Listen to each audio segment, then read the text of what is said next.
Okay. Alright, hey. Go ahead. This. Who's your brother? This campaign is so human, and this office opening is a sign that we are growing fast and strong right here in Iowa. Yeah! So I was in Atlanta for the debates. You all saw the debates. Raise your hand if you saw the debate. And what was great was, despite the limited airtime, you made the most sense. I appreciate it. But it wasn't just you that thought so. America thought so. Yeah. I got the highest favorability bump of anyone on that stage. Every indicator is heading in exactly the right direction from Atlanta. I then sat down with Martin Luther King III. I don't know if you all know Martin Luther King. And we sat down and talked about his dad's work, and he was shocked that his dad did not come up at a debate in Atlanta. Atlanta's literally the birthplace of Dr. King, where his church was, where his resting place is, and he didn't come up once. We were in Tyler Perry's studio.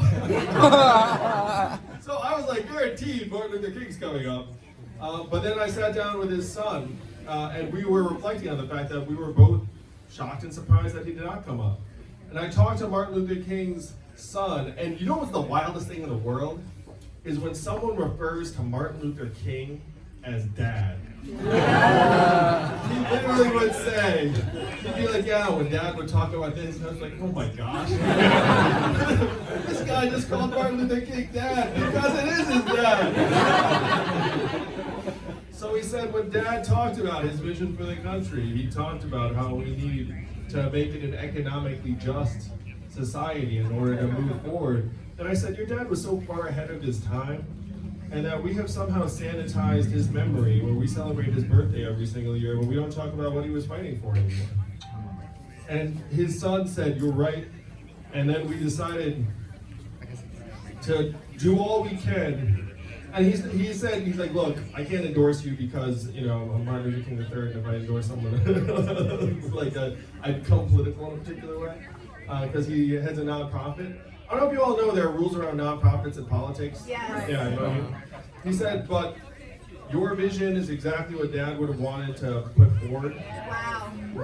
And that meant so much to me to hear. So that was Atlanta the day after the debate. And then we went to South Carolina, where the crowds were bigger and better than we'd ever seen. The economy to work for us, to work for the people of this country. That our government has been overrun by corporate money, been taken captive, and most of America looks up and sees the plumbing of government just plugged up with money and cash. And then you look up and say, my vote can't do anything about it, except here in Iowa, your vote can do everything about it. Here in Iowa, each of you is worth about 1,000 Californians. So look around this room. What's the fire code of this room? I really don't know. 12? So let's say, he said 12. Let's say the fire code in this room is 100. There are 99 of you here. That's like 99,000 Californians. That's like 2.5 football stadiums full of Californians. That is the magic of this place, where the message of a new economy that works for us, when it launches here next year on February 3rd, it's going to wake up the rest of the country just like that. And it does not even take that many of you. That's the wonder of it. That's why the 1,000 Californians thing is totally accurate. Where you get your friends, family, neighbors, you don't even need that many Iowans to change the direction of this country. And I'm going to go a little further and say when the direction of this country changes, we can actually influence world history. Because if you can imagine the headlines, not just the United States of America, but around the world, when it says, Andrew Yang won Iowa on February 4th. And I'd like to see them try to omit me from a graphic then. Because that's going to be some really funny looking graphic. That's going to go 2, 3, 4. That's going to be quite a challenge. Well, that's not just going to make headlines here in the U.S. It's going to ripple around the world, and people are going to look up and say, "Wait a minute."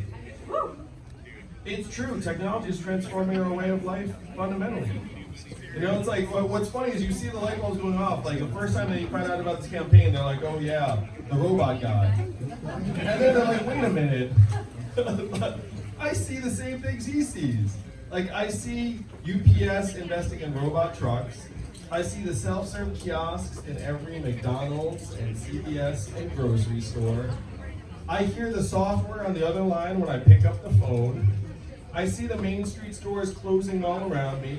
And I don't think about that as robots, but wait a minute, the Amazon fulfillment center is filled with robots. And in the hotel last night, I saw this, I saw this bullshit Amazon commercial where they have these like happy employees. Yes. Yeah. It's like, are you kidding me? You know how that goes.